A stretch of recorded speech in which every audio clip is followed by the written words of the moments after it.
참으로 좋으신 아버지 하나님, 오늘도 아버지 사랑하는 마음으로 나왔습니다. 아버지께서 저희들을 지켜주시고 보호하여 주시옵소서. 날이 추운 가운데 있습니다. 저희들 건강 지켜주시옵소서.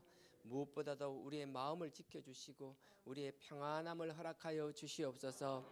우리가 감당할 수 없는 어려운 가운데서도 그 환경 가운데서도 주저앉는 것이 아니라 아버지 주시는 평안함으로 이 상황을 이겨내는 저희들 되게 하여 주시옵소서.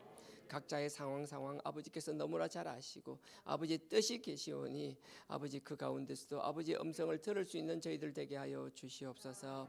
특별히 감사할 것은 어제 우리 성교회가 출범하였습니다. 우리 출범한 성교회를 축복해 주시고 거기에 속한 모든 지체 목사님들, 그 교회들 아버지께서 하늘 문을 여시고 축복하여 주시옵소서. 또한 성교회가 어제부터 오늘까지 진행되고 있습니다. 그 진행되는 과정마다 아버지께서 인도하여 주시고 아버지께서 우리 목사님들에게 많은 깨달음뿐만 아니라 하늘의 문을 여시고 축복하여 주시옵소서. 또한 많은 능력이 나타나는 주의 종들이 되게 하여 주시옵소서. 그곳에서 아버지의 살아 역사하심이 증거되는 교회가 되게 하여 주시옵소서. 예수님의 이름으로 기도드렸사옵나이다. 아멘. 감사합니다. 오늘 말씀은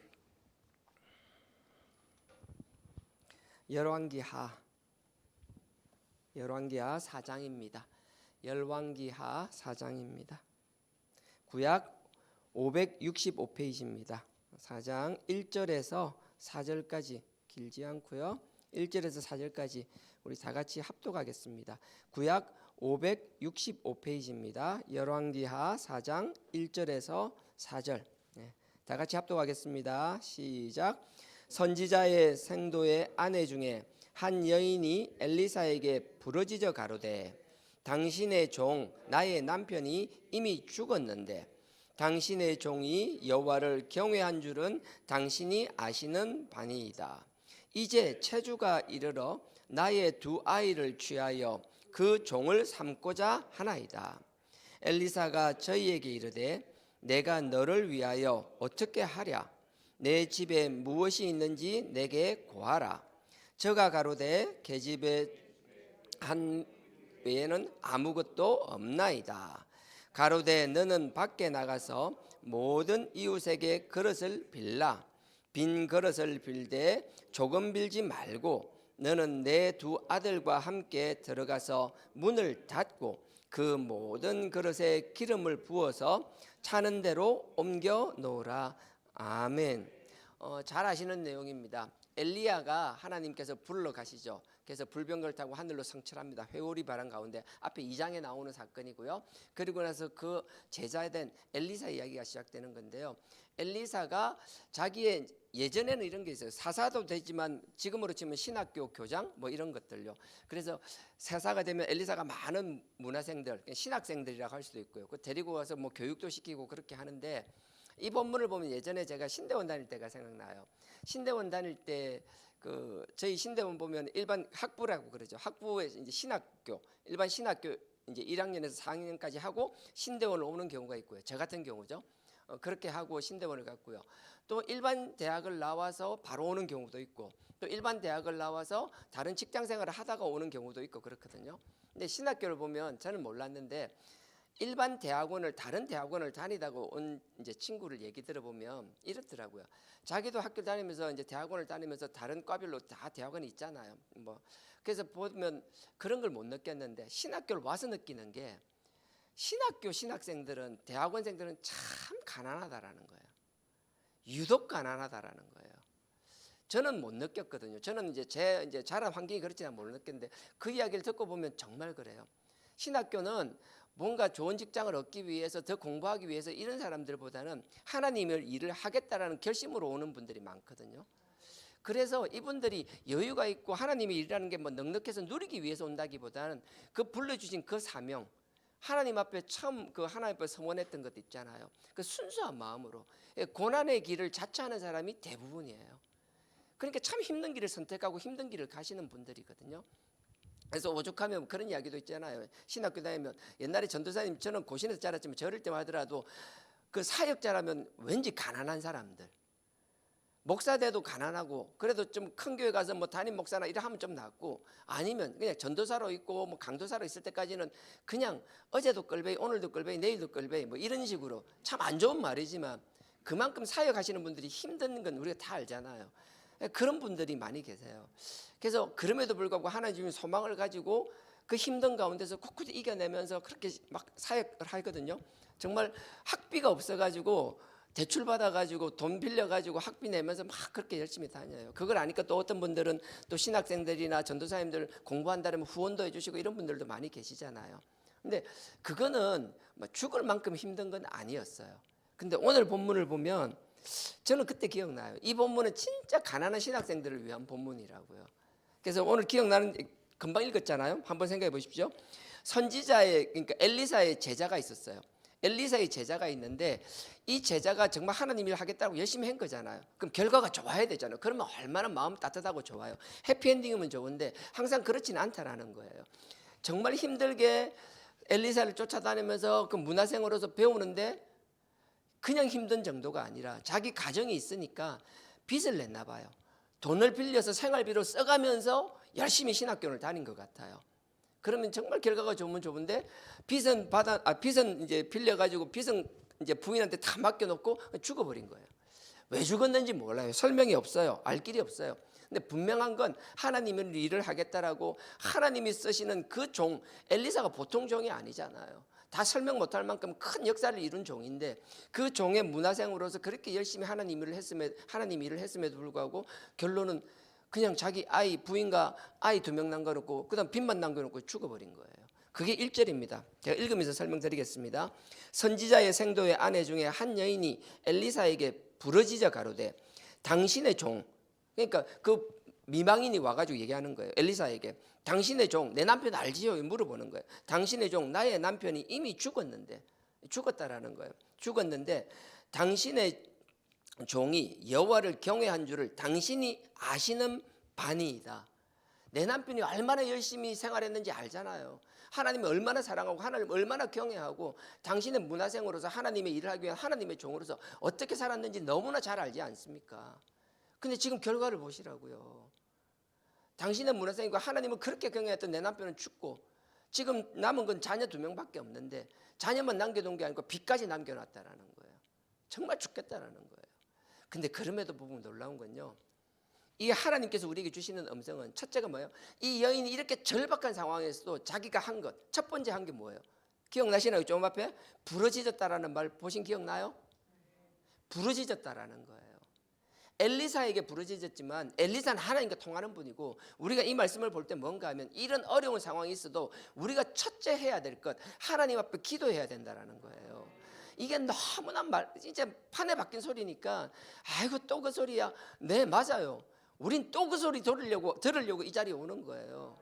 뭔가 모르는 새로운 답을 얻기 위한 것이 아니라 이미 너무나 잘 알고 있는 답을 너무나 잘 알고 있기 때문에 너무나 가벼워 보이기 때문에 너무나 우리가 터부시하는 답을 다시 한번 새기기 위하여 아버지 앞에 나오는 것이라고요. 저도 그래요. 뭐 특별한 게 아니라 이미 알고 있는 것 다시 강조하는 것. 우리의 신앙은 다른 것 아닙니다. 모르는 걸 배우는 것 그것도 필요하겠죠. 대부분 그럴 수 있겠죠. 하지만 이미 거의 대부분 우리가 알고 있어요. 모르는 걸 배우는 것보다 아는 걸 다시 마음에 새기는 것, 다시 한번 말씀 위에 설 수 있게 하는 것. 그래서 부르짖으라는 거예요. 기도하라는 거예요.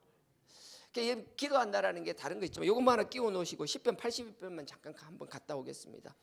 오른쪽으로 가면요, 시편 81편입니다. 욥기 시편 잠언입니다. 네. 시편 81편. 구약 861페이지입니다. 부르짖어라, 기도하라 그러는데요. 81편 10절입니다.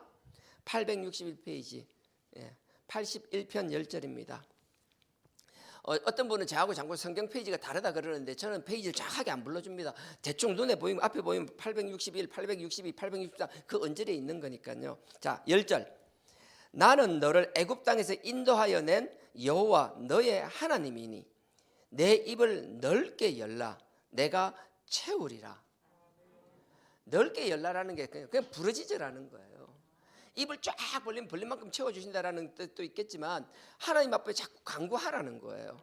제가 다시 읽습니다. 그냥 할 때 보세요. 그 앞에 뭘 다른 거야? 나는 너를 애굽 땅에서 인도하여 낸 여호와 너의 하나님이라. 애굽 땅에서 내가 한두 번 얘기하는 거야. 10가지 재앙부터 그 광야 생활부터 어떻게 했는지를 너 기억나지? 너 정말 죽을 것 같았지. 아무것도 안 되는 것 같았지. 근데 봐봐, 그때마다 내가 너를 완전히 버려두었니? 아니야. 끝까지 너와 함께하며 너의 필요를 채워주지 않았냐라는 거예요.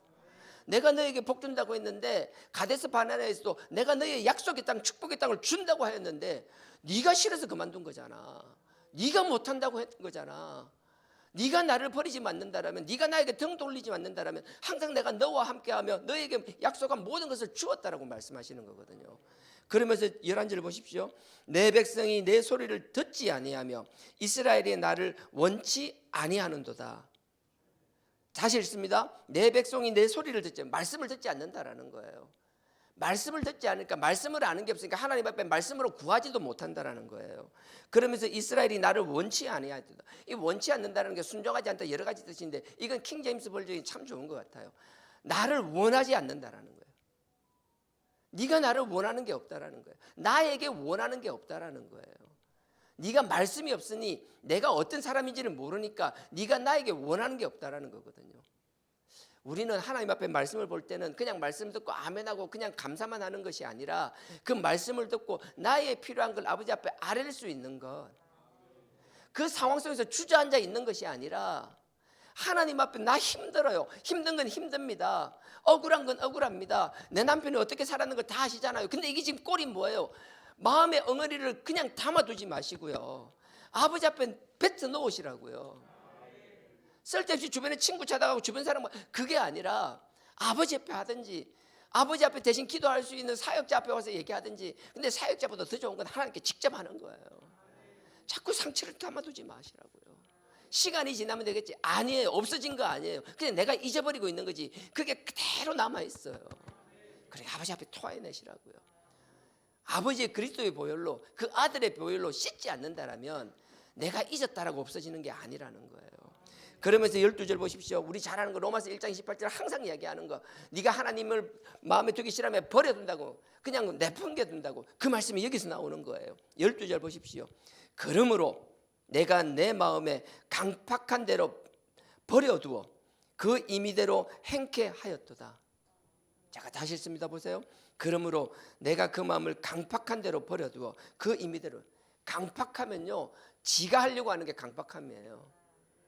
아버지 앞에 입을 벌리고 아버지 앞에 얘기를 안 해요. 말씀을 듣고 말씀을 통해서 아버지께 아뢰는 게 아니고 아버지께 원하는 걸 얘기하는 것이 아니라 어떻게 하든지 지가 하려고 하는 거예요. 잠깐은 되는 것 같죠? 되는 경험 때문에 내가 하니까 되더라고. 어느덧 하나님 앞에 신앙적인 습관적인 신앙생활을 하고 내 삶에 있어서는 항상 내가 주도하면서 내가 주관적으로 내가 할 수 있는 것들 스스로 찾죠. 근데 하나님은 그걸 강팍하다고 얘기하는 거예요.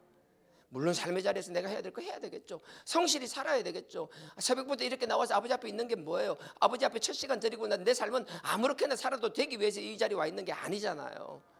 삶의 자리에서 우리는 최선을 다하잖아요. 주어진 일에 대해서 아버지 영광을 위해서 최선을 다해야 되잖아요. 하지만 그럼에도 불구하고 우리는 내가 할 수 있는 것을 내가 한다라고 하는 것이 아니라 나의 부족함이나 답답한 거 원하는 게 있으면 아버지 앞에 내어놓을 수 있어야 된다는 거예요. 그 아버지를 믿는 것, 절대적으로 아버지를 신뢰하는 그 신뢰와 내 삶의 자리에서 내가 주어진 달란트로 최선을 다하는 것은 분리되는 별개의 것이 아니라 함께 유지되어야 될 하나인 줄 믿습니다. 이 신앙이 성숙한 신앙이라는 거예요. 그래서 다시 돌아가겠습니다. 열왕기하 4장입니다. 1절, 부르짖어라. 첫 번째 오늘 깨달을 거, 부르짖어라, 기도하라는 거예요. 그리고 뒤에 보면요, 1절 후반절에 보면 이렇게 나옵니다. 1절 후반에 보면 이제 체주가 이르러, 체주라는 게 빚쟁이 말하는 거예요. 빚쟁이가 이르러 나의 두 아들을 데리고 가려한다는 거예요. 근데 왜 취하려고 하는가 하면 종을 삼으려고 한다는 거예요. 남편이 남겨놓은 빚이 얼마길래 아들 2명 있는데 아이 2명을 다 데려가서 종 삼으려고 한다는 거예요. 그 단순히 여기 보면 여러분 출애굽기 21장에 보면 십계명이 20장에 나오거든요. 십계명 딱 끝나고 20장 끝에 보면 제단을 어떻게 쌓는지 나와요. 그리고 21장 딱 시작하자마자 2절에 뭐가 하면 종에 대해서 살짝 나와요. 그리고 21장 31절에 보면 종에 대해서 가격이 나와요. 종의 금액은 얼마인지. 근데 이 종을 언급하려고 하는 게 아니라 소가 사고를 치는 얘기인데 이런 내용이에요. 소가요 관리하기가 힘들었어요. 요즘처럼 막 이렇게 하는 것이 아니라 옛날에는 방목하듯이 키워야 되잖아요. 그러니까 소가 관리하기 힘든데 소가 또 뿔도 있고 강하잖아요. 힘도 세잖아요. 그러니까 소가 길들이지 않으면 요즘 소는 굉장히 많이 개량되어 있는 겁니다. 굉장히 온순화되어 있는 거예요. 아주 거칠고 사나웠던 제가 한 20년 이상 이렇게 길들여지니까 이게 순한 양처럼 되듯이 요즘 그렇게 개량된 소들이에요. 예전에는 그렇지 않아요. 근데 이 소들이 보세요. 막 하다가 갑자기 사람을 들이받고 죽이는 경우가 있는 거예요. 근데 죽였을 때 소가 만약에 남자나 여자나 남종이나 여종이나 종을 들이받아서 죽여버렸어요. 그러면 물려줘야 되잖아요. 그러면 종에 대한 금액이 나와요. 30세겔. 30세겔이 뭔가 하면 지금으로 보면 한 120일치 일당. 그러니까 뭐 한 10만 원 잡으면 1200만 원, 8만 원 잡으면 1000만 원, 1000만 원 내외 정도 되겠네요. 그때는 종의 목숨이 한 1000만 원 정도. 근데 여기는 어린 아이잖아요. 그러니까 그때 당시로 환산하면 1000만 원은 아니고 뭐 작으면 한 5, 600만 원, 뭐 많으면 한 1000만 원. 그러니까 2명이라 그랬잖아요. 최소한 못해도 한 1000수백만 원에서 한 2000만 원 이상 뭐 그 정도 빚을 진 것 같아요. 그 정도 빚을 지어놓고 이제 간 거예요. 이 부인 입장에서는 이게 억장이 무너지잖아요. 자기 자녀들이 이미 자라서 경제활동을 할 수 있을 것 같으면 뭔가 예전엔 그랬어요. 뭔가 건강한 몸으로 내가 열심히 해서 돈을 벌고 있잖아요. 그래서 열심히 갚아 나갈 때는 종을 삼지 못했어요. 아예 경제활동을 못하니까 그런 거예요. 그러니까 어린아이라 소리인데 어린아이를 그냥 종으로 데리고 가겠다라는 거예요. 심정이 얼마나 무너지겠어요. 얼마나 절망스럽겠어요. 남편 이런 것도 억울해 죽겠는데 그 인간이 그냥 하는 게 열심히 하는 게 아니라 하나님 만나고 막 설치다가 저희를 나를 이렇게 만들었는데, 그래서 여러분들 사역자분들 좀 귀하게 생각해 주셨으면 좋겠어요. 저처럼 등 따시고 배부른 사람 그렇게 챙기지 않아도 돼요. 저는 여러분 안 챙겨도 챙길 사람 사실 많지는 않지만 저는 그래도 살만하잖아요. 우스갯소리 아니에요. 정말 사역자들 귀하게 생각했으면 좋겠어요. 어려운 가운데서 하나님의 그 길을 묵묵히 걸어가는 그들을 축복해 주셨으면 좋겠어요. 그들을 향한 기도가 끊이지 않았으면 좋겠어요. 이렇게 힘든 상황에서 막 푸념을 하는 거예요. 그럼 2절입니다. 2절. 엘리사가 저에게 이르되 내가 너를 위하여 어떻게 하랴. 너무 좋지 않아요? 너무 따뜻하지 않아요? 이렇게 막 부르짖고 기도하니까 엘리사가 바로 뭐라 그래요? 다시 읽습니다. 기억 안 나요? 엘리사가 저에게 그 여인에게 미망인에게 이르되 내가 너를 위하여 어떻게 하랴. 뭐 해줄까? 너 뭐 필요해? 우리 애는 항상 그래요. 하나님 물어보면 꼬마 빌딩 원할 거라고. 뭐 돈이 필요하든 뭐 하잖아요. 하나님이 지금 엘리사를 통해서 엘리사가 그 미망인에게 지금 뭐 필요하냐고 물어보는 거예요. 우리가 막 부러지는데 너무 즉각적으로 응답이 오는 거예요. 근데 하나님 말씀은 항상 반전이 있는 것 같아요. 보세요. 내가 달아서 2절을 읽을게요. 엘리사가 저에게 이르되 내가 너를 위하여 어떻게 할까? 얼마나 막 나 이런 소리 들으면 가슴 뛸 것 같아요. 내가 기도했는데 하나님 갑자기 야 너 뭐 필요해? 그러면 하나님 잠깐만요. 내가 필요한 게 뭐지? 처음에 내가 필요한 거는 내가 요만큼이었는데 갑자기 하나님이 필요한 거 뭐지 하니까 이만큼이 아니라 요만큼, 아니 주먹만큼, 나중에 내 몸뚱이만큼, 나 이만큼 하면서 뭘 원해야 될지 막 생각하고 있을 거잖아요. 하나님은 그 순간을 안 기다려 주시는 것 같아요. 보세요. 이전에 엘리사가 저에게 이르되 내가 닐 위해서 뭐 어떻게 해줄까 이러잖아요. 막 생각을 했죠. 뭐 필요할까 막 생각을 했죠. 그러니까 당장 그 다음에 하는 게 뭔가 하면 네 집에 무엇이 있는지 내게 구하라. 뭔가 이 미망인이 구하지 않았어요. 지금 필요한 건요, 우리 애를 위해서 빚을 갚으려면 한 2천만 원 이상이 필요하고요. 지금 내가 좀 이렇게 애들 성장할 때까지 살려면 또 얼마가 필요하고요, 뭐가 필요하고요, 뭐 살집이 필요하고 뭐가 필요하고 뭐 소가 필요하고. 그거 말하기도 전에 뭐 필요하니 하니까 대답을 듣기도 전에 바로 또 확답을 주시는 게 그 내용이에요. 저가 가로되 네 집에서 무엇이 있는지 내게 구하라. 지금 네 뭐 가지고 있는데? 나는 이게 참 놀라운 것 같아. 너 지금 뭐 가지고 있는데? 없는 것 찾지 말고 있는 걸 찾으라는 거예요. 분명히 기억해서 오늘의 핵심이에요. 제목이 뭔지 물어보니까 없는 것 말고 있는 것이랬는데 그거예요. 없는 것 말고 있는 것을 찾아라. 네 지금 집에 뭐 있는데? 네 자꾸 없다 하지 말고. 남편도 없고 뭐도 없고 돈도 없고 뭐도 없고 남과 비교하면 뭐 없는 것 투성이에요. 너 지금 없는 것 자꾸 찾지 말고 그래 지금 네가 하나라도 있는 거 뭐냐라는 거예요. 내가 절박하다고 생각할 때 하나님이 나에게 물어보시는 거, 그래 지금 네가 가지고 있는 게 뭐냐라는 거예요. 남과 비교하면 끊임없이 비교만 하지 말고, 그래 내가 할 수 있는 게 뭐냐라는 거예요.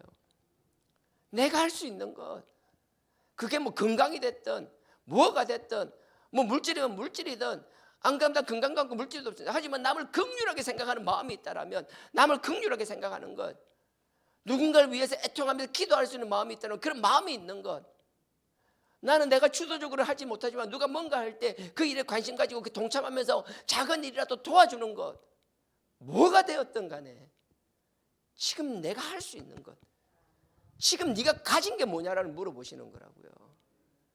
우리가 하나님 앞에 절박한 상황에서 하나님께 기도할 때 우리가 명심해야 될 게 그거예요. 하나님 저 정말 죽을 것 같아요. 정말 미칠 것 같아요. 그때 하나님께서 물어보실 때 뭐가 필요하냐고 물어보신가 동시에 물어보는 게 그거예요. 지금 네가 없는 것 말고 있는 게 뭐냐라고, 네가 할 수 있는 게 뭐냐라고. 그러면 그 할 수 있는 것, 아버지께서는요 우리가 없는 것 있게 하시는 분입니다. 죽은 자도 살리는 분이십니다. 무엇인지 하시는 분입니다. 하지만 하나님은 그렇게 놀라운 역사도 있지만 하나님이 일반적으로 우리에게 원하는 건 없는 게 아니라 우리는 작은 거라 생각하고 별것 아닌 거라고 생각하는 그 작은 것을 하나님은 그걸 통하여 역사하시고 그걸 통하여 우리를 쓰시기를 원하신다라는 거예요. 지금 이 여인이 얘기하는 건 뭐예요? 그냥 기름병 하나, 양도 많지도 않은 건요, 큰 의미도 없는 기름병. 제가 계속 달아서 읽겠습니다. 엘리사가 저에게 이르되 내가 너를 위하여 어떻게 해줄까? 그러고 나서 곧이어서 네 집에 지금 무엇이 있는지 내게 구하라. 뭐 있는데? 구하라 할 때 바로 이야기하잖아요. 그러니까 항상 우리가 해야 되는 것, 남과 비교하고 자꾸 없다고만 생각하는 게 아니라 내가 가진 게 뭔지 이렇게 계속 그 기도하시라니까요. 기도하면 하나님이 내가 평안을 이야기하는 게 그러면 그래요. 내가 자꾸 조급해지면요 내가 가진 달란트가 안 보여요. 내가 나를 몰라. 끊임없이 스스로를 학대해요. 나는 보잘것없는 사람이고 스스로를 낮춰요. 왜 그렇게 살아요?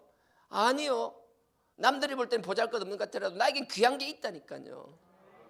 기도하는 가운데, 말씀 가운데 하나님이 나에 주시는 그 음성을 듣고 성령님의 도우심을 통하여 나를 볼 수 있고, 그게 평안해져야 된다. 평안해지면 내가 보여요. 그렇게 보는 거죠. 보세요. 그러고 나니까 네 집에 무엇이 있느냐 구하라 하니까 바로 이야기하잖아요. 저가 가로되, 이 미망인이 가로되 집에 기름 한 병 있는데요. 뭐 있는데? 뭐 많이 뭐 다른 거 있으면 했겠죠. 뭐 요즘 말로 뭐 차도 있고 뭐도 있고 있으면 했겠죠. 지금으로 옛날로 따지면 뭐 소도 있고 닭도 있고 염소도 있고 아니요. 기름 한 병 있다고 얘기하는 건 정말 아무것도 없다라는 거예요. 먹고 죽을래도 먹을 것도 없다 소리예요. 아, 먹고 죽을래도 먹을 게 없다, 이 말이 되는 소린가요? 하여튼 먹고 죽을래도 없다라는 거예요. 정말 힘들다라는 거잖아요. 기름 한 병 외에는 아무것도 없나이다. 근데 보세요, 3절에 가로되 너는 밖에 나가서 모든 이웃에게 그릇을 빌라. 빈 그릇을 빌되 조금 빌리지 말고, 4절 너는 내 두 아들과 함께 들어가서 문을 닫고 그 모든 그릇에 기름을 부어서 차는 대로 옮겨 놓아라. 그릇 빌리라는 거예요. 하나님께서 채워주시는데, 채우는 건 하나님인데 하나님이 그냥 일방적으로 채워주시는 게 아니라 그릇은 네가 준비하라는 거예요. 하나님 우리 못할 거 요구하지 않습니다. 이게 그릇 빌리라는 게 이 주변 사람들한테 얼마나 큰 복음의 복된 소식인지 아세요? 정말 힘들죠. 남편 죽었죠. 자기 자녀는 막 이제 종으로 끌려갈 상황이죠. 이 미망인이 뭐 했을까요? 그냥 가만히 있을까요? 하기 전에 뭘 했었을까요? 우리가 그렇잖아요. 하나님 앞에 부르짖기 전에 뭐 해요? 내가 할 수 있는 방법 찾잖아요. 이 민망인 제일 먼저 뭐 했을까요? 주변 사람 친척부터 찾아갔겠죠. 아는 지인부터 찾아갔겠죠. 친한 사람 뭐 친손관계 다 찾아갔을 거잖아요. 뭐 했을까요? 도와달라고 얘기 안 했을 것 같아요. 얘기했겠죠. 끊임없이 도와달라고 얘기했겠죠. 주변 사람이 힘들면 그렇잖아요. 처음에는 조금씩 도와주고 마음이 있잖아요. 근데 그게 한두 번 이상 반복되면요, 그 사람을 싫어하고 미워하는 건 아니지만 다 부담스럽잖아요. 아닌 것처럼 뭐 하지만 그렇게 되잖아요. 그게 현실이잖아요. 근데 이게 왜 복된 소식인가 보세요. 갑자기 맨날 어려운 거 도와달라고 하던 사람이 어느 순간 갑자기 도와달라는 게 아니고 그릇 좀 달라고 하는데 얼마나 복된 소식이겠어요. 주변 사람들한테는 돈 달라는 것도 아니고 그냥 그릇 도와달라는 것, 기쁜 마음으로 빌려줬겠죠.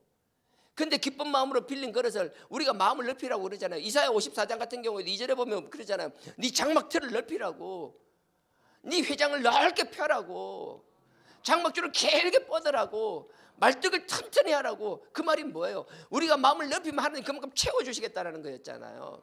하나님이 우리를 위해서는 네 지금 가진 게 뭐야? 작은 기름병 하나밖에 없다라고. 그러면 됐어. 네가 작은 게 있으면 내가 채워준다. 채우는 건 내가 한다. 하지만 그릇은 네가 최대한 구하라는 거예요. 그래, 내가 작은 것 하나 있잖아요. 남들이라도 별것 아닌 달란트 같잖아요. 그냥 그것만 쳐다봤으면, 그걸 깨달았더라면 그 달란트를 실현시키기 위하여 하나님이 이 달란트를 키워주실 것이다. 하나님이 이 달란트를 통하여 나를 크게 쓰실 것이다. 그러니 그게 필요한 것을 내가 준비하고 있는 거예요. 남의 도움이 아니라 내가 할 수 있는 방법으로 최대한 넓게 벌리십시오. 그릇을 얼만큼 빌렸는지 몰라요, 사람들은. 어떤 사람들은 큰 그릇 빌렸을 게 뭐, 제가 볼 때는 모르겠어요. 제가 볼 때는 큰 장독 같은 걸 수없이 빌린 것 같아요. 제 기준이에요. 그 당시엔 장독은 없었으니까. 근데 많이 빌렸다고 생각하는 게, 처음 기억나세요? 자식 2명을 하려면은 노예 종의 가격이 얼마냐고요? 한 명당 한 1,000만 원 꼴 친다고요. 작게 잡으면 2천만 원이에요. 근데 애니까 뭐 그러니까 반퉁 친다 하더라도 1,000만 원 이상 되잖아요. 하나님이 놀랍게 기름을 채워주셨습니다. 끓이지 않고 기름을 부어주셨습니다. 얼만큼요? 그 기름을 붓고 나서 7절 보십시오. 7절. 6절에 보면 이제 딱 그릇만큼 딱 붓고 나니까 딱 기름이 멈춘 거예요. 그게 6절입니다. 그럼 7절. 그 여인이 미망인이 하나님의 사람에게 나아가서 구한대, 저가 가로되 너는 가서, 이 구한 게 뭐예요? 기름 떨어졌는데요. 그릇 다 찼는데 그 말을 했겠죠. 그러니까 엘리사가 너는 가서 기름을 팔아서 빚을 갚고 그리고 남는다라는 거예요. 남은 것으로 너와 너의 2 아들이 생활하리라. 그릇을 얼만큼 빌렸을지 상상이 되세요? 기름을 부었는데요, 얼만큼 부어줬는가 하면, 그릇을 얼만큼 준비했는가 하면 그 2명의 최소한 1,000만 원 이상을 빚을 갚고요, 많으면 2천만 원 이상을 갚고요, 2 아이 자랄 때까지 생활비까지 넉넉히 될 만큼. 그러니까 어떤 사람들은 그릇이 뭐 요만큼 있는 큰 게, 저는 그렇게 절대 생각 안 해요. 하여튼 내가 상상을 넘어서는 만큼 그릇을 준비한 것 같아요. 그러니까 이만큼 돈이 되겠죠. 2 아이를 뺏길 걸 갚을 만큼 했다라면 얼만큼 부어주셨겠냐라고요. 그 다음에 애들 자랄 때까지 생활비가 될 정도 같으면은. 그러니까 분명하게 기억하십시오. 오늘의 말씀의 핵심은 다른 게 아니에요. 없는 것 찾지 말고 있는 것 찾으라는 거예요. 없는 것 말고 있는 것 찾아라. 어떻게 해요? 기도 가운데서, 하나님 부르짖는 가운데, 그 하나님 주시는 평안 가운데, 성령 가운데서 남이 아니라 나를 묵묵히 볼 수 있어야 된다는 거예요. 그럼 뭐예요? 그 다음 2번째, 그릇 준비하라는 거예요. 얼만큼요? 우리가 할 수 있는 최대한, 내가 할 수 있는 최대한으로. 그게 하나님을 신뢰하는 우리의 믿음인 줄 믿습니다. 이렇게 하면 하나님이 역사해 주신다는 거예요. 오늘 하루도 그랬으면 좋겠어요. 오늘 하루 살아가실 때 다른 거 쳐다보지 마시고, 하나님이 나에게 작은 것이면 주신 달란트 있다, 재능이 있다, 이걸 통하여 하나님이 끊이지 않게 하실 것이다, 축복하실 것이다. 그러니 하나님께서 채워주시니 내가 무엇을 해야 될까? 그냥 뭐 재능이 있다 없다가 아니라 내가 열심히 할 수 있는 것, 재능이 없어도 누구나 할 수 있는 것. 그래서 그걸 가벼이 여기고 게을리 하는 것이 아니라 누구나 할 수 있는 것이고, 똑같이 주어진 시간이고 똑같이 주어진 환경이라면 나는 시간을 헛되이 보내지 않겠다.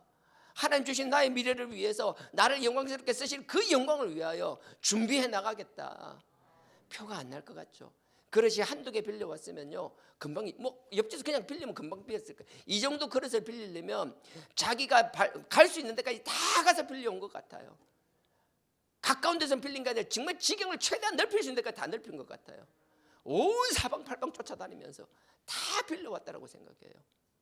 그러니까 여러분들도 내가 할 수 있는 것 같으면은 게을리하지 말고 주어진 시간 내에서 할 수 있는 최선을 다하는, 그래서 오늘 하루를 승리할 뿐 아니라 오늘 하루하루가 쌓이면 표가 안 날 것 같잖아요. 운동선수 보십시오. 처음 기초 다지기 시작하고 뭐 자세 배우기 시작하면 그 안 늘 것 같죠? 어릴 때부터 1년 2년, 선수 출신 선출이라 그러잖아요. 선출이 대단한 건 아니에요. 일정한 간격으로 일정한 기간 동안 꾸준히 같은 걸 반복한다라는 거거든요. 그러니 그들은 놀라운 거예요. 아마추어 대충 기분 좋을 때 하다가 말다가 연수만 쌓이는 거, 그거 의미가 없는 건 아니지만 선출처럼 정해진 시간에 꾸준히 그 일을 반복하는 사람과 비교될 수 없다라는 거예요. 신앙도 마찬가지라고 저는 생각합니다. 하나님 우리 주신 달란트 각자 다르겠지만 크고 작다라고 비교할 수 있겠지만 없는 사람은 없습니다. 하나님이 기름부터 채워주십니다. 그 다음 내가 해야 될 건요, 핑계 대지 말고요, 내가 몸이 불편하면 몸을 안 쓰고 다른 거 할 수 있는 것들, 내가 남을 위해 긍휼하면, 긍휼 이야기했잖아요. 누군가를 중보기도 하는 것도 얘기했잖아요. 뭔가 할 수 있는 걸 들쭉날쭉하게 하다 말다가 아니라 꾸준히 하나님을 향한 영적 일이든 내 사업, 사역을 위한 사역의 일이든 내 삶의 자리에서 일이든 무엇이든지 꾸준히 해나갈 때 정말 표도 안 날 것 같죠. 우리 먼지 쌓이는 거 표 안 나잖아요. 근데 어느덧 잊혀버리고 시간 지났다고 보세요. 나도 모르는 사이에 먼지가 포에 앉아 있잖아요. 이게 안 좋은 비유네, 먼지는. 하여튼 우리가 뭔가를 반복적으로 꾸준히 하다 보면요, 남들이 볼 때 자세히 보면 아무것도 몰라요.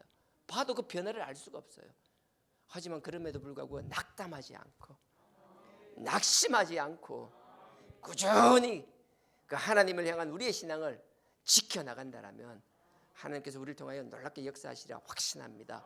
오늘 하루를 승리하고 한 주를 승리하고 올 한 해를 승리하고 우리의 주어진 한평생을 승리하며 하나님께 영광 돌리는 우리 주하나 공동체가 되기를 원하며 여러분들이 되기를 주님의 이름으로 축원드립니다. 다 같이 기도하겠습니다. 아버지 하나님, 힘든 상황이 있습니다. 그럼에도 불구하고 주저앉지 않는 저희들 되게 하여 주시옵소서. 포기하는 저희들 되지 않게 하여 주옵소서. 아버지를 향하여 부르짖으며 기도하는 저희들 되게 하여 주시옵소서. 부르짖으면 아버지께서 응답하시고 크고 놀라운 일을 보여주시겠다라고 하셨사오니 그 소망 가운데 우리에게 주어진 것들, 없는 것을 찾는 것이 아니라 있는 것을 찾아서 그 하나님께서 기름 부어주실 그 채우심을 사모하는 삶 살게 하여 달라라고 그릇을 준비하듯 우리가 할 수 있는 최선을 다하여 우리의 지경을 넓히는 삶 살게 하여 달라라고 이 시간 다 같이 주여 삼창하고 기도하시고 각자 주기도문으로 마치시겠습니다. 주여, 주여, 주여.